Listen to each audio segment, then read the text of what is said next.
Hello, எல்லாருக்கும் நமஸ்காரம். Welcome to Girija's kitchen. இந்த வீடியோவில் நாம் இஞ்சி பச்சடி எப்படி பண்ணுறதுன்னு பார்க்கலாம். இஞ்சியை தோலை சீவிட்டு பொடியை அந்த மாதிரி திருத்தி வச்சுருக்கேன். இந்த இஞ்சிக்கு தகுந்த மாதிரி பச்சை மிளகாவை திருத்தி வச்சுருக்கேன். புளி எடுத்துட்டுருக்கேன். தாளிக்கிறதுக்கு கடுகு, கட்டி பெருங்காயம், வெந்தயம், இந்த இஞ்சி, பச்சை மிளகா, புளி எல்லாத்துக்கும் சேர்ந்தா மாதிரி, இந்த காரத்துக்கு சேர்ந்தா மாதிரி கல் உப்பு. இப்போ எப்படி பண்ணுறதுன்னு பார்க்கலாமா?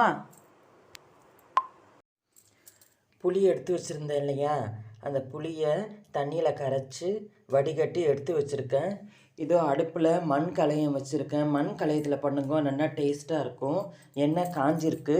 இப்போ கடுகு சேர்த்துடலாம். இந்த கட்டி பெருங்காயம் எடுத்து வச்சுருக்கோம் இல்லையா, இதையும் சேர்த்துடலாம்.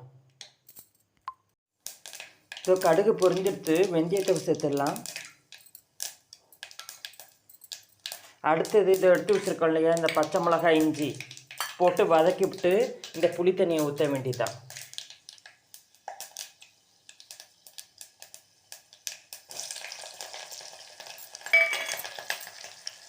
பச்சை மிளகாய் போட்டாச்சு, இஞ்சியும் போட்டுடலாம்.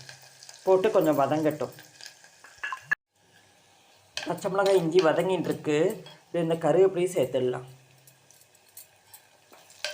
இப்போ இந்த புளி தண்ணி ஊற வச்சு வச்சுருக்கோம் இல்லையா, இந்த புளி ஜலத்தை இதோட விட்டுறலாம். இந்த புளி ஜலத்தை சேர்த்துடலாம் இதோட.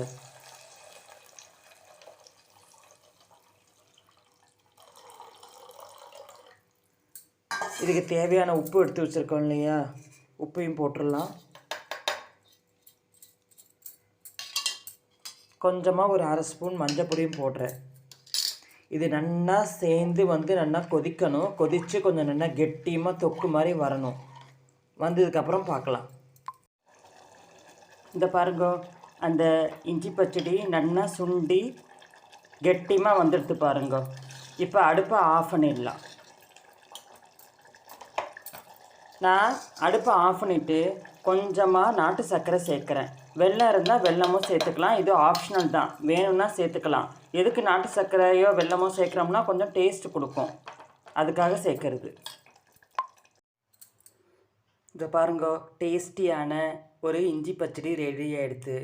இது சாம்பார் சாதம், தயிர் சாதம், அப்படின்னா சுடுற சாதத்தில் நல்லெண்ணெய் விட்டுண்டு இந்த இஞ்சி பச்சடியை போட்டு பிசைஞ்சு சாப்பிட்டாலும் ரொம்ப டேஸ்ட்டாக இருக்கும். இது பித்தம், வாந்தி, கொமட்டல் எல்லாத்துக்குமே ரொம்ப நல்லது. இதை அடிக்கடி பயன்படுத்தின்னு வாங்கோ.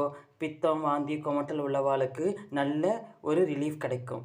I hope you all like this video. Thank you.